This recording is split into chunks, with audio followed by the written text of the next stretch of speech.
விழுப்புரம் மாவட்டத்தில் நடைபெற்ற மயான கொள்ளை நிகழ்ச்சியில் போதையில் இளைஞர்கள் தாக்கிக் கொண்ட சம்பவம் கடும் அதிர்ச்சியை ஏற்படுத்தியது.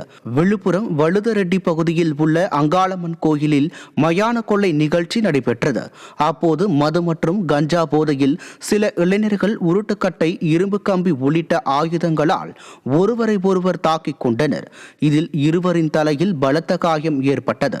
இதை கண்டு அங்கிருந்த பக்தர்கள் அலறி அடித்து ஓடிய நிலையில் எவ்வித நடவடிக்கையும் எடுக்காமல் காவல்துறையினர் வேடிக்கை பார்த்ததாக பொதுமக்கள் குற்றம் சாட்டினர். விழுப்புரம் மாவட்டத்தில் மது மற்றும் போதைப் பொருட்களின் புழக்கம் நாளுக்கு நாள் அதிகரித்து இளம் தலைமுறையினர் சீரழிந்து வரும் நிலையில் ஸ்டாலின் அரசின் ஏவல் துறை கண்டு கொள்ளாமல் ஆழ்ந்த தூக்கத்தில் இருப்பதாக மக்கள் குற்றம் சாட்டுகின்றனர்.